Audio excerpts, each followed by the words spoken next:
Welcome back to Man on the Mic. Thank you for being consistent in your viewership. Yeah, we not take it for granted. Upande huu ni Robert Kitoto. Upande huu mwingine. Upande huu mwingine nani? Ni Ali Mbacho. Ali Mbacho the rapper. Yeah. So, yeah. Buzz killer. Buzz killer. Na nimevaa nguo ya origi ama majamaa wanasema ati nguo yangu ni fake. Majamaa gani? Niko tu hapa mimi na kama mjui Louis Vuitton. Yako ni Louis. This is Louis. Nasema ati nini. Brother, this is original stuff. So. Haya, achana mambo ya Ali na mambo zake original. The only original thing here is us. And you. And your consistency. Yeah. So thank you for being with us. If you are yet to subscribe to our channel, kindly take this opportunity to do so.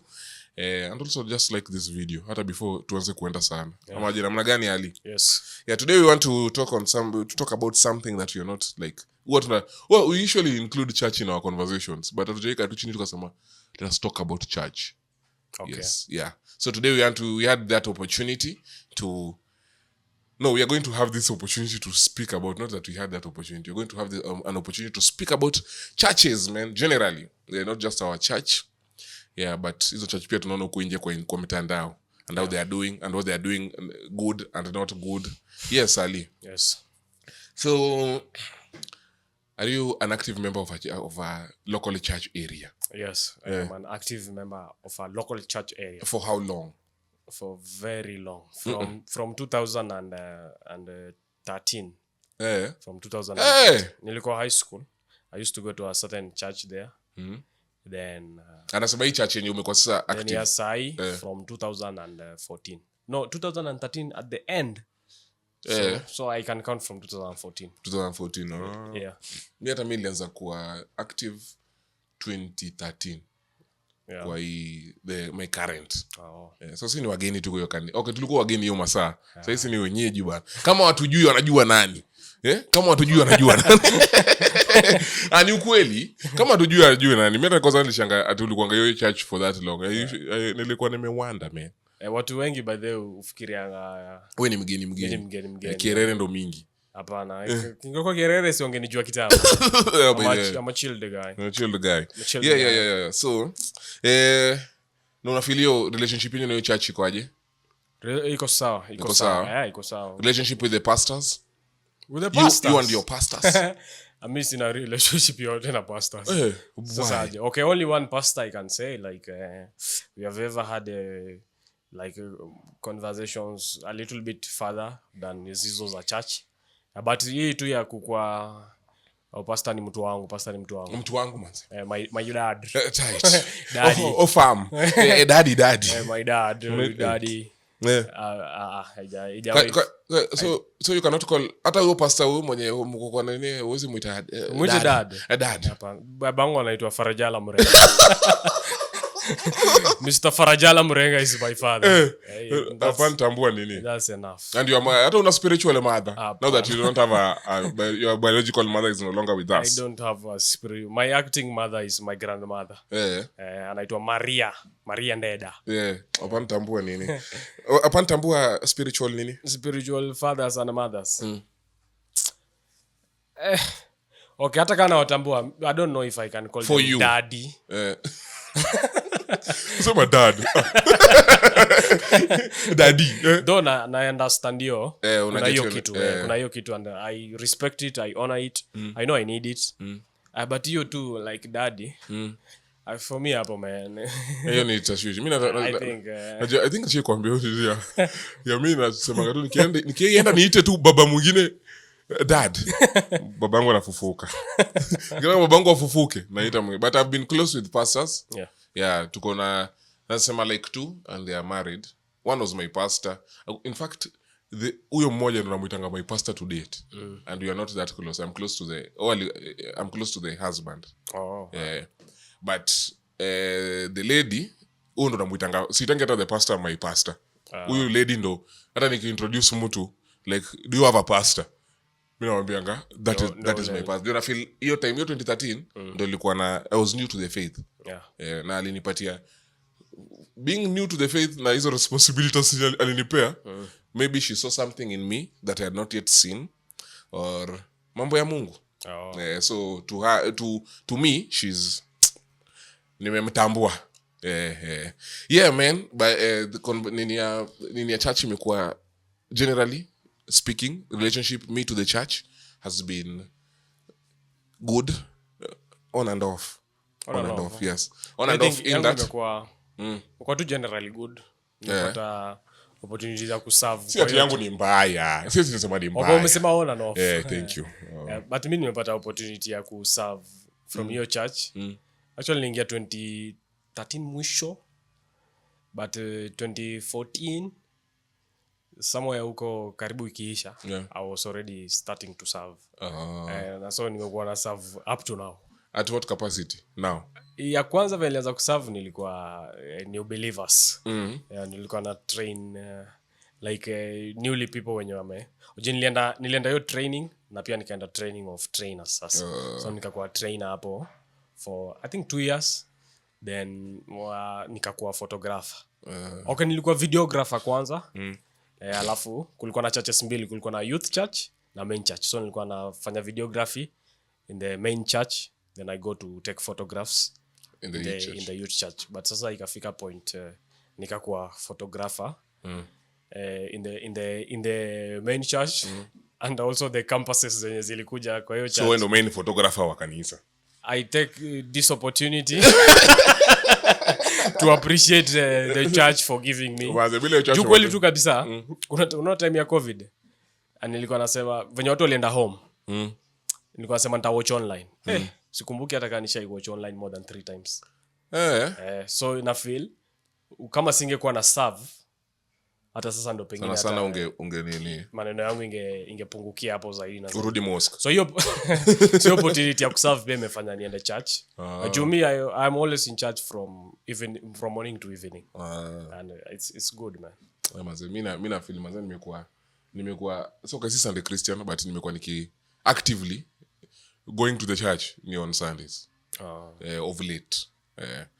Ni vitu tutaongelea sasa. Now that is a very good introduction. How do you feel about that introduction? Hata many Sunday to make it clear. On Sundays. Lakini but you serve.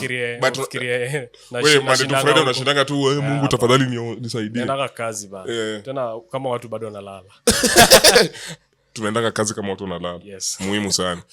Because I like kuna time the bishop in our church ashaisema, bwana kila siku nawapata hapa mnaomba, endeni mfanye kazi. Alinifurahisha. I think that hiyo ndio squad seal. Akikuja hapa apate unaomba, atakuamsha kwanza.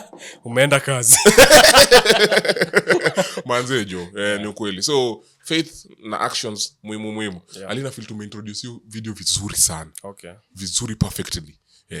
So at least watu wako na background ya mbona watu wanatuambia nini kwa wanatuambia. Sasa Ali wewe na ule pastor wako mmoja na kuna ile ushaongea na yeye, usha interact na pastors. Do you feel like congregants misuse pastors? Yeah. Mbona kama endelea. Yeah. Jumila feel kuna vitu zenye as a congregate you can do for yourself, but wameka ile point ya only the pastor. Only the pastor. Hiyo ni one way of like what? Like of misuse. Okay, as in kama you're only the pastor. Unajua Christians kwa hii journey yetu ya Christianity. At least unafaa grow spiritually. Ujifanyie vitu zingine. Vitu zingine ujifanyie. Sasa kutumia terms zenye nataka ni Christian session. At least easy crusade. I want to try but kuna vitu zingine unafaa kujifanyia. Like mimi nakumbuka when I bought a car, ilikuwa December 21st I think. Nimesahau I think 21st. When I went to church, unajua kuna kwa na if you buy a car, you take for dedication. When I went to church during festive season, alafu unajua mimi si ati niko close to any pastor. So hata si ati ningepigia pastor sim or anything. Nilikuwa tu naenda church kama kuna pastor dedicate. Kama walikuwa wameenda Christmas. Walikuwa wameenda. Kama so I didn't get anyone hapo. Nikasema tu sasa tutafanyaje? Si niombe tu. Let me just pray. Sasa nikaomba. Ungeniletea. Mimi ni deadly. Nikaomba tu so and It's good. Ali sungeniletea. Sijui unacheka nini. Niko very serious. Ngoja tuendelee. Kwa nini kuletea na mimi pia naweza omba? So unasema exactly. Lazima ujibu hiyo swali mbona ukuniletea. So hiyo ni one of the things yenye watu wana abuse. Alafu kuna ile tu ya hiyo over dependence in short. That's what I'm saying. Over dependence. Alafu pastors, the second thing ni putting a pastor where they do not belong. Daddy mami. Okay, daddy mami. Hiyo nimesha address. Nikirudi hapo nitajam. Sitokea nimeongea vibaya. Usiongee vibaya manze. Tumetoa mbali. Nilikuwa nasema abuse. Like hiyo point manze imenitoka. Sorry bana. Mimi ndo nimeleta mchezo bana. Pole sana. Nitaikumbuka. Like mimi naweza sema ukikumbukanga hiyo story yani mimi naweza kusema kwa address daddy mami. Juu na feel like recently tume celebrate tumekuwa tukicelebrate Father's Day, Mother's Day.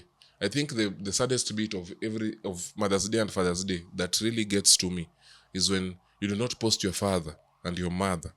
Alafu unapost a pastor. I think that breaks my heart. Why? Because if I had a child, alafu post baba mwingine hapo atanimuita spiritual. How can someone take one aspect of your life, na umpatie responsibility of being a father? Hiyo kitu unisumbua sana. In the Bible kuna hiyo Paul akisema for those who do not have fathers you can call me father nini. Lakini man nini? Mbona Bible inasema? Hapana, shida yangu ni if wewe ungekuwa na mtoto, take example. Uko na mtoto, ile appreciation unataka kupatie. And I'm not saying that you have to do at because you are doing your responsibilities sasa unafaa ku appreciate. Bana you need to provide for that child akuku appreciate ama aku appreciate. Hiyo ni mambo yako. Hata aku decide kama anataka kuwa mtoto wako, uli decide tu. Haya. But how would you feel if your child is appreciating someone else? There is a problem in fact if my child should appreciate someone else. Na kitu nanisumbua ni hiyo problem inaweza kuwa hata haijaanza kwa mtoto. Inaanza na wewe. Ile imeanza na mimi. Na pia kwa mtoto inaweza kuwa from ile point ya an exalt the pastor. Na wewe unaweza kubali mtoto aendelee hiyo kanisa. Ukweli itakuuma. But hiyo imekuwa issue kubwa na hata si watoto peke yake. Hadi mabibi na mabwana. Bibi yako anatambua pastor kukuliko ba. Surely. Manze. Bibi yako na serve kwa kanisa bana. Hadi anaenda anapigia hivi pastor magoti. Manze, lakini akikuja nyumbani. Kwa nyumba anakuambia Baba Jaden.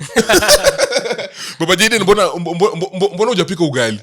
Manze. Hiyo I think it is ni sad. Okay, and I think also generally if you're doing it more in church, if you're serving more in church than you're doing it at home is a problem. Hata Bible yenyewe Paul mwenyewe alisema anajua itakuwa distraction if you get married. So inamaanisha all your attention the thing yani unafaa kuwa kwa your family. Because ilikuwa wao wanajua inafaa kuwa distraction. So hata inaweza kuwa maybe considered a sin. We might look at it as I'm serving the Lord by serving my pastor, but technically if you are I feel your first ministry should be your family. Yes. And it's clear like inafaa kuwa kama userve family yako vizuri and you're trying to overdo it somewhere else, there's a problem. Do you believe a pastor should be honored? Yes. Should be honored. Yes. In what way that is asikue dishonored na pia isikue sasa amekuwa exalted ile. If you're doing it to a pastor and not your biological parent, there's a problem. There is a problem. Hiyo ndo na feel tu kama yani what if the pastor is doing wewe unasikiza pastor kushinda hata mzazi wako, na kama mzazi wangu is doing less than the pastor, how can your parent be doing less? So ndio uishi kwa pastor. Mzazi wako hizi kwa nafanya wewe ushikula chakula ya pastor daily. Ukweli kuna video tushifanya ya ile boarding schools and homosexuality, you can go back and check. Tukisema saa zingine wewe imagine umeenda umeambia pastor wako your spiritual father, umeenda umemwambia I am gay. Unajua anazata kudison. Anakudison. Kwanza unajua mapasta ni kama okay sorry. Watu wanapendanga kusema vitu zingine hapo, stories za watu manzi anaweza tu isema I had a son who was gay. Lakini babako kwa hii kanisa unaona Mr. kama wewe ni gay toka uende. Unaona Mr. Murenga. Lakini Mr. Farajala Murenga will never. Even if I turn to what? Atalia lakini atakuja tu kuhag. Na kwanza atani protect from it, atataka mtu mwingine atasikie. Exactly. So that is hapo ndo kunafaa kuwa na balance. Hiyo kitu ya I do not, if you're calling a pastor mom dad, it's okay. Hiyo ni mambo yako. Which is not feel. Mimi enda tuite now, imagine tu kama uko kwa harusi alafu useme now my moms kindly stand up, alafu mama yako asimame na pastor mama yako mwingine, mama yako atasikia aje? Hata umesema hiyo kitu nika feel, unasikia tu una feel that is bad man manze. Imagine kwa hiyo kitu ona kubu kama hiyo, unaona saa hii ni harusi, the biggest day, one of the biggest days of your life, alafu mwambie hata unashanga utapata nani priorities ikue that is bad. Sasa na feel alafu now this is us to pastor. Sisi ndio tuko na shida. Pastor ana shida. Pastor yeye anaichukua tu. Haya. Sasa wewe kama congregate ndio uko na shida. Kitu kingine how we abuse this. Unakumbuka ile point yako? Kumbukanga. Jukumeiva. Ni kumoto mase. Another thing of dini umejaribu kuimention, but I want us to focus on it. Saki ipite tu. Sasa kama ukuje kumbuka point yako, hii point ni deadly. Juu wewe ndio umeisema. Viewers ndio wamesema. Asisikie ananga kwa content. Acha kuambia. Manze, unaenda unaambia pastor everything. If your pastor is not a professional counselor, now if any pastor listening to this and can maybe heed to my advice, sema hizo vitu kuja utuambie bwana, huyo jamaa na struggle juu kweli. Unaona mimi venye siko close na a lot of pastors, I know a lot of stories about people they are not close to me. Hata zako unafikiria nilisikia aje juu pastor alienda akasema na mtu mwingine, alafu anakuambia na wewe hata uko close na yeye. Mimi hata hakuniambia, aliambia huyo mwingine, alafu kwa huyo mwingine akaenda kaambia ule mwingine. Si sa family church. Ikakuja ikanifikia. That is very sad. So I feel like manze tunachukua pastors kama counselors. Kama unaona hiyo, kama umesema kudedicate, like you can do it for yourself. You can do it. Okay, I don't know if I can do or not, but in my case nobody was there. I'm telling you, you can do it. Okay. See, you did it. Na gari siko hapa how many years later? 3 years later. Aya. Kitu nasema ni as in, kuna vitu zingine pia tunasumbua pastors ukweli. Tunawasumbua tu sisi kama congregants, tunawasumbua. Pastor ameamuka, ako na familia yake na mtoto, watoto na bibi. Wewe yako imekulemea. Unapeleka pastor tena apambane naye. He or she will need somewhere to vent. Apatani na a close congregant. Anamwambia ndio unajua a problem shared is half solved. Sasa huyo kitoto anasumbua na bibi yake. Manze mwambie, if a pastor is not a professional counselor, manze wachana naye. Pastor anafaa aombe akusaidia na mambo ya Biblia. Wache tunasumbua pastor sana. Acha pia take care of his family. Because if we agreed that your first ministry is your family. Kuna familia na bado pia unataka kumsumbua. So in as much as ako kwa ministry nini anafanya kazi za Mungu, please man, please tuwapatie tu, let us cut them some slack. Okay. Na kwa hiyo kufanya kazi ya Mungu kuna kitu inaitwa full time ministers na part time. Okay, minister kila mtu si anaweza mimi, hata mimi sina minister. Kwa sababu wewe ni mfupi, wewe ni minister. Mimi na minister vizuri. Hadi watu wengi by the way kwa church yetu fikiria I am employed by the church. They don't know I am a volunteer. Because it's true. Wewe si volunteer. Kwanza mwenye acha nyamaza. Ni volunteer buda. Sawa, endelea. Nataka kuenda kwa hiyo volunteer. If kama ningekuwa mimi si volunteer, you think I can say this my employers may see. if I was utujue. Hata mimi najua kazi yake. Yeah, but I'm a volunteer. Okay, the point ni like wanna feel historia ya full time payment, is it okay like for according to your understanding, is it okay for pastors to receive salary from the church? Okay, and then yes, because of why? Nikwambia because of why? Why is jamaa kwanza ni full time. Hii ndio kitu anafanya. Na hiyo ndio papasia tithe na hizo offering zifike pia asaidike man. Ilikuwa unaletanga unaona hiyo the olden days mazee saki iko theology.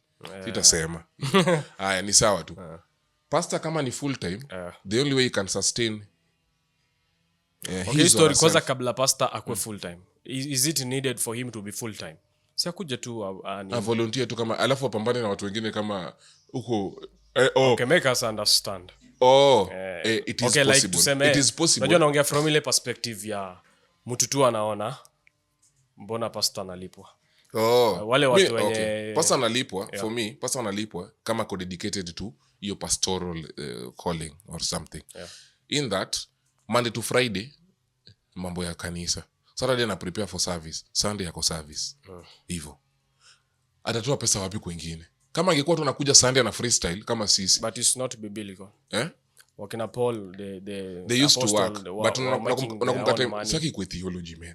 Lakini okay, unajua hizi ni swali negate. Lakini unaona priests in the temple before. Hiyo ndio ilikuwa kazi ya 10%. Jua kwa nafanya anything else. Walikuwa tu nakaa hapo kwa nini? Unauliza hivi Paul apostole mwenyewe ameandika Paul was not a priest, karibu yote wasn't a priest. Hakuwa priest atemeka kwa temple una temple hiyo Old Testament walikuwa kikaa hapo, hiyo 10% ndio ilikuwa kazi yake. Hiyo ndio ilikuwa nini yao. So kulipo kama unakaa hapo full time ndivyo sasa pastor sai ndio alikuwa anakuleta hiyo point. Pastor sai akona side hustle. Sasa ukiwa na side hustle uko dedicated. Kama uko dedicated manze nafaa tu upewe bless you. Hiyo sasa kisala. Lakini una get point yangu kama point yangu tu technically ni kama uko hapo full time manze inafaa kama uko hapo full time inafaa tu tukunini tukupatie akimanze salary ya kunini. Tunaita tu salary but hata tunaita tuite salary you understand it. Ndio ku for upkeep man vitu ni hard. Lakini kama uko full time kama uko na maside hustle hapo ndo kuna tashwishi. Hebu niulize kama pastor mimi nakuuliza hii. Thank you for umenika kwa hotspot. Back to you in studio. Kama pastor kuna side hustle inafaa alipwe bado. Unaona okay, hiyo swali mimi nimeuliza ndio make someone mwenye ana question na understand. Me I understand it. Okay. But I do not understand. Your side hustle ndio pia imenipata saa hii sijawahi. Hujafikiria hivyo. But mimi na believe tu. Okay, unajua hii kazi kama ni wewe ni pastor unafanya kazi ya Mungu. Kazi ya Mungu. Unafaa ukwe truthful to your God. Kama ukweli kanisa yako inakulipa ndio dedicate your time in ministry and serving the people of God. Unaenda unachukua side hustle ndio kudistract. Hiyo si ni conmanship. If the side hustle unajua kama ile tuseme uta invest kwa nini hizi passive income zenye zikuhitaji kama ile sijui inaitwangaje bond and something treasury bills hizo money market at least hautahitajika hapo sijui nini but pastor anakuwa anageuka farmer anaenda analima kila saa na tuko Nairobi analima Kisumu alafu anakuja sasa mimi kitu inanisumbuanga sana sijuangi ni jua side hustle ama nini but ushaienda church manze preacher on full time payment ana preach message ya CRE buda. Unajua CRE ile shallow yenye kila mtu anaweza jua. Read your Bible, pray every day if you want to grow. Manze. Hiyo ndio inakuanga shida yangu kubwa sana. You go to church and the pastor under full time payment. Unafanya kazi shodi. You just preach a CRE message. I mean to your God this is not a good thing. Jota had a problem pia na volunteers. Juu pia mimi maze volunteers wa kanisa man. Mtu anaimba vibaya. Unaimba vibaya. Nataka nikwambia I do not have I don't have an ear for music.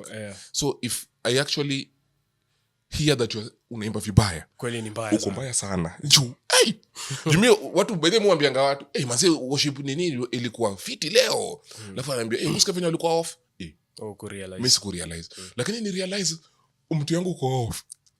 Uko mbaya sana. Sasa mimi shida yangu ni like tell me as a volunteer is it okay to serve substandardly because you're doing it for God. Watu kwanza nakwambia ukiambia mtu kwanza ukiambia tu mtu ati manze wewe leo mmemba vibaya lakini to the audience of one. Audience of one ni nini? Kama acha nikwambie kwanza hadi ni wasanii wa gospel.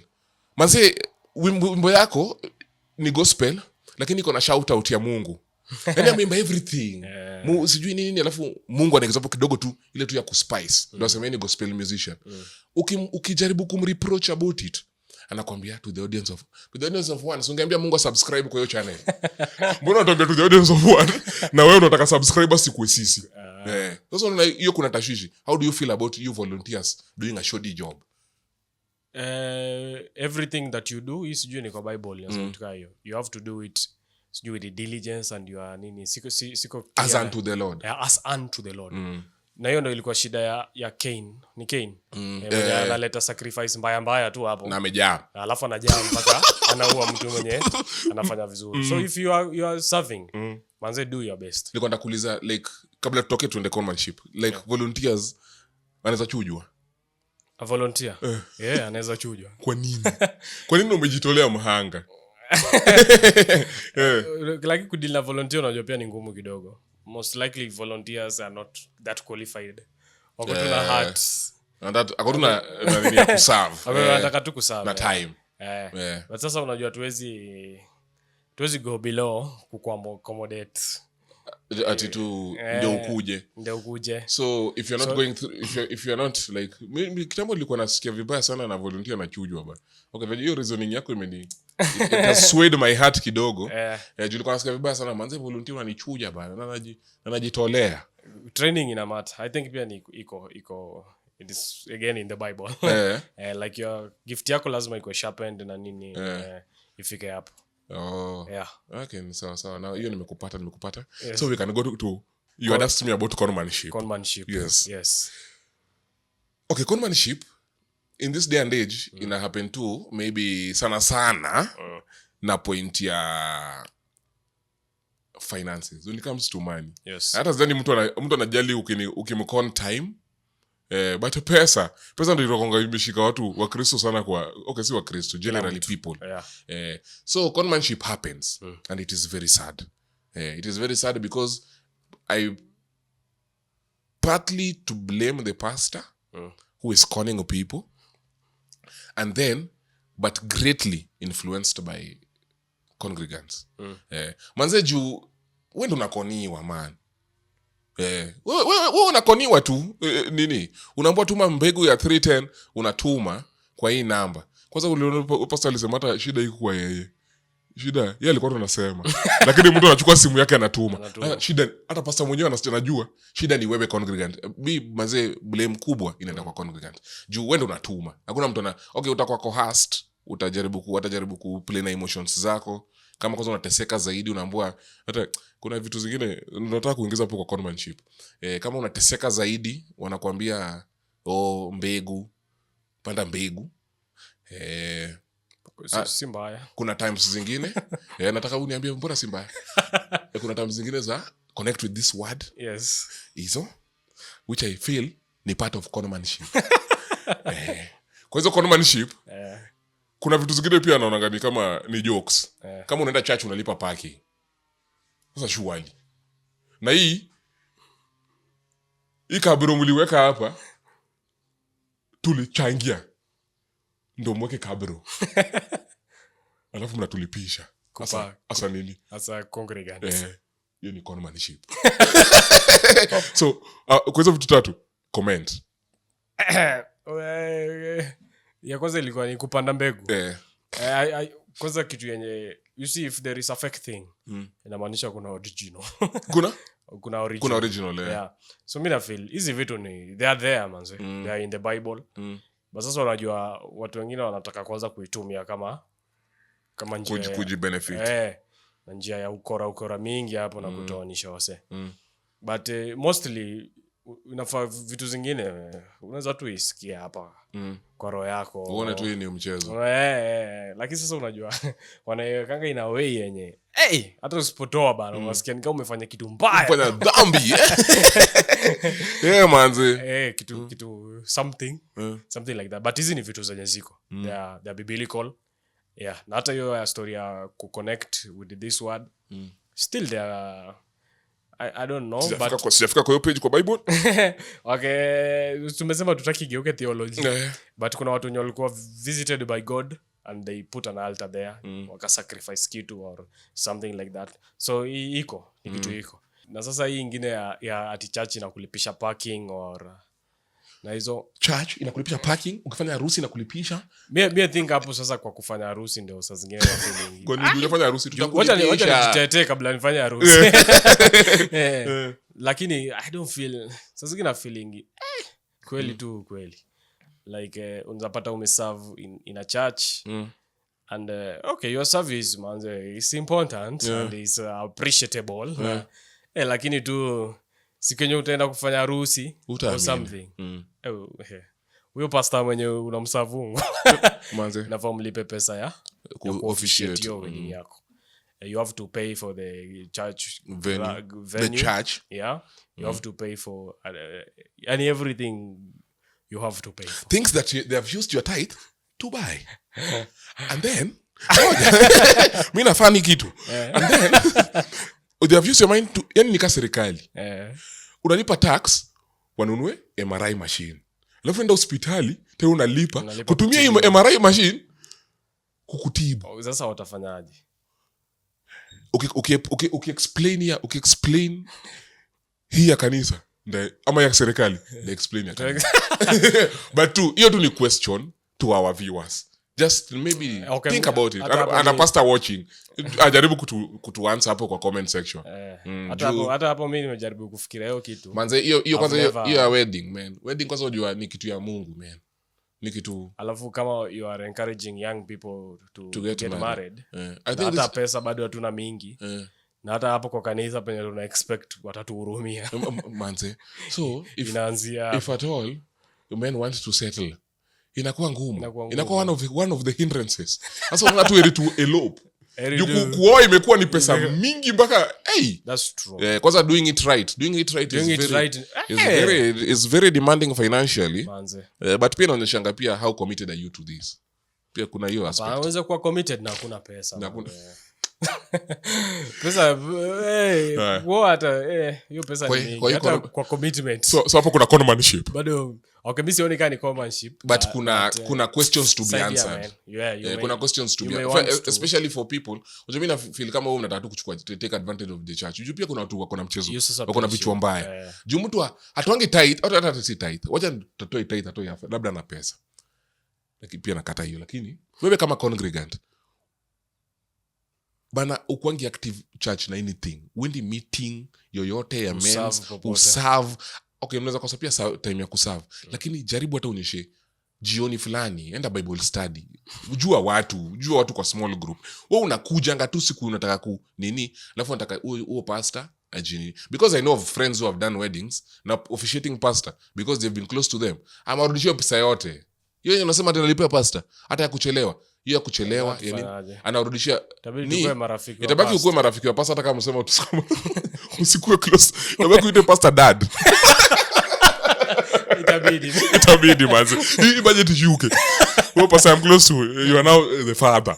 Yani lakini unaona hizo vitu zote. Wewe kama congregant utaki commitment yote, but I think sisi tunakuangalia ile notion ya tunataka tu church is a charity. I think a charity charitable institution. Unataka tu kila kitu free. Sasa kuna mtu mwenyewe kama hii kitu ni uchungu tu kama member, active member ama servant anafanya hizo vitu analipa sana. But kama we si active member, amti yangu mimi kwanza kuja church yetu unafaa ulipe. Mimi kwanza anyone who opposes this wedding, hey, I do.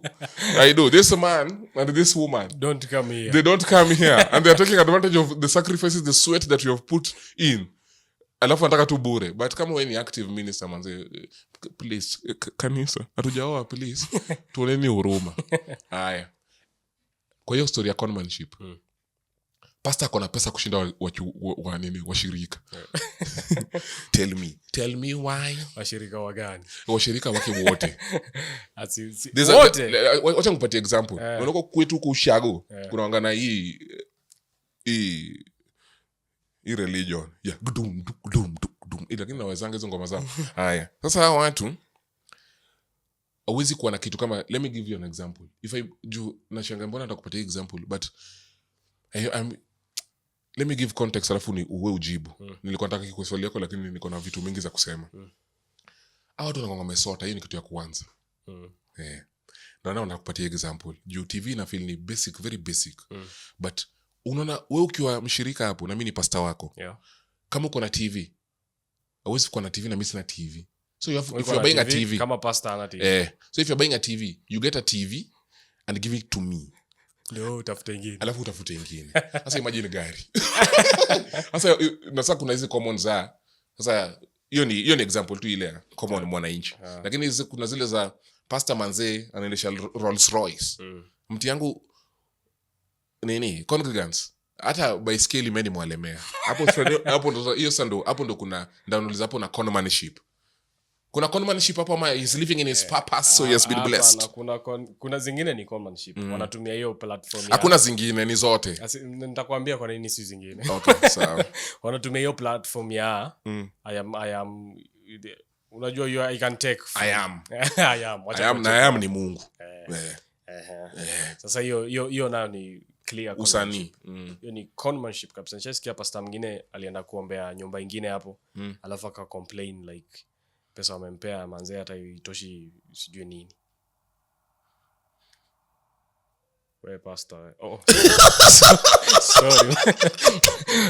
Sorry. Lakini vitu mingi hizo zina happening huko nini? Wewe pastor, mbona umejam endelee. Zina happening mimi naona pastors. We are honoring. Alafu sasa kuna hii yenye you're just voicing our kuna hii yenye si conmanship. Juu kweli tu kabisa. The more valuable you become, the more money will come your way in everything. See that, and if a pastor is offering value to the community around, of course kuna money will come their way. Na unaweza pata like tuseme unapata pastor ako na sijui gari gani na congregants hawana yoyote. Me, I don't feel it's wrong for a pastor. Busy feel ni wrong. Tunataka kumalizia. Okay, si feel ni wrong kama pastor amefika kukuwa na hizo vitu. Juu kweli tu ameput a lot of time in working for God and the community. Na God himself anaweza kureward for these things. Biblically, Mungu anasema you will bless us with houses. Hata si moja. Na hizo vitu zote. So I think maybe wamefika hapo. They can have these things. Plus, I mean, they need them. Ukweli tu zingine wana need. Juu, I mean, pastor wako, ukikuwa na matanga, anafaa kuja azike mtu wenyu. Atoke hapo, ende azike. Huyo shosho huyo jamaa mwingine. Hivyo. How will they move around? Hiyo wezi enda na vitu kweli. Ushago kwenyu hata mjaunda barabara. Utaki pastor kuwe na jeep surely. Bwana ukweli ndo maneuver those terrain. Kuja huko kweli. Bwana pastor naye lazima kuwe na jeep. Lakini this is my condition. Why I disagree. Or not my condition. The condition yangu aje. This is what if a pastor is anointed to watch over a flock. Hiyo oil anamwagiwanga symbolically kwa kichwa. Na oil ikikuwa mkimwaga kwa kichwa as the head of the church ina trickle hivi. Lakini hiyo ile yako nikaenda katua hapo. Nika expressway kukinyesha. I think hiyo ndo shida. Hiyo ndo shida. Hiyo sasa ni. Juu me the only way I'll know that this pastor is legit. Akiwa na jeep. Alafu nione maybe jeep nyingine ama TX inajaribu kucheza hapo. Mercedes nyingine inajaribu kucheza hapo. Alafu for Vitz nyingine iko huko chini. Unaona kuna paso huko. Unaona ukiona hizo zote hivyo ina make sense. Hata naanza kufeel I can actually get to your blessing yenye mpatiwa. Because like for a pastor he usually insists that he is blessed so that he becomes a blessing. And if he is blessed, his flock is blessed. In otherwise kama uko chini ya, if you are under the covering of his voice when he speaks, you are blessed. And now unaona ina happen. Do you have a conclusion, my friend? A conclusion. Church is very important to the society, to all of us. And the pastors ndo wamechuziwa mostly to head over these people, to head over the people of God, to teach them this and this. Kunaweza kuwa na waizi wenye wameingilia. Hao waizi wanajaribu kuharibia real men of God.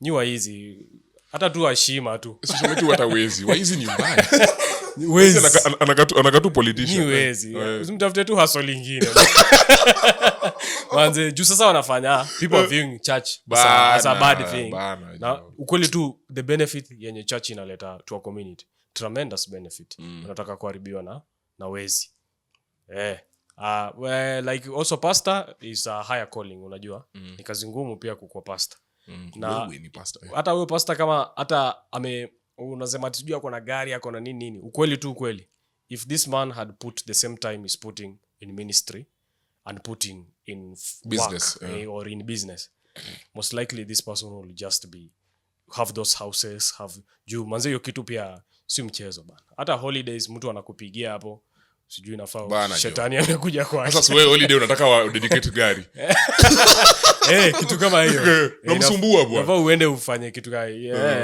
they are sacrificing so much for this and okay it's also good to appreciate them if you want to do that nado but asidemand nothing wrong with that asidemand akona salary then kitu kingine yenye mimi naona pia naletanga hizi shida ni mtu anataka kukua pastor na hauna pesa vizuri hapo mimi naona kuna shida juu kweli tu kabisa hata unaweza feel you are very straight but money can make you really compromise manze really compromise juu unaweza unajua ukikuwa pastor kuna vitu zingine opportunities zingine utakuwa presented nazo juu kama sisi hata kwa podcast yetu kadogo tu na already unaona hizo maoffers zenye watu wanagive watu wanatupatia hapo kwa email na zingine hata ni very different from what we stand for imagine mwingine kwanza alitaka kutuingiza kwa shida nyingine sijui kama unakumbuka hoja na imagine this is just a very little platform and the people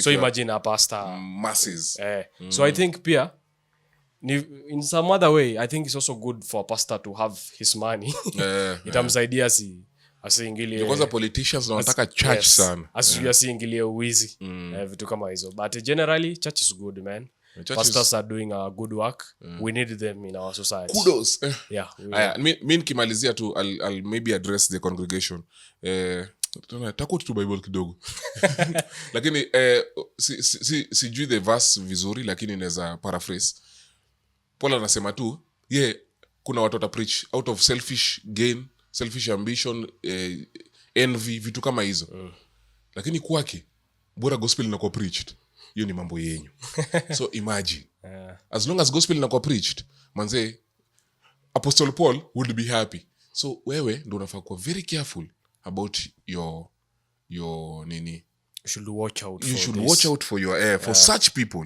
juu wako kweli so mimi ndio kama congregant or if you want to join a church kindly hakuna pastor msanii hakuna ma red flags tu kadhaa kama pastor wako kwanza anataka bodyguard hiyo ni red flag kubwa sana anaogopa kwenda mbinguni na kama pastor wako anaji-exalt more than exalting kama si the Jesus Christ that he's supposed to preach yani ana attract people to himself other than God hiyo ni usanii hiyo ni mkora hiyo ni conoman so generally tu by the way kama hizo vitu zote kama tu si biblically based kuna red flag I think with that said thank you for listening in thank you for staying for this long man this podcast inaenda kuenda but we're having great conversations also through your help juu suggestions mnatupatia things kama your longer videos suggestion from one of our viewers audience thank you manze thank you with that having been said until the next time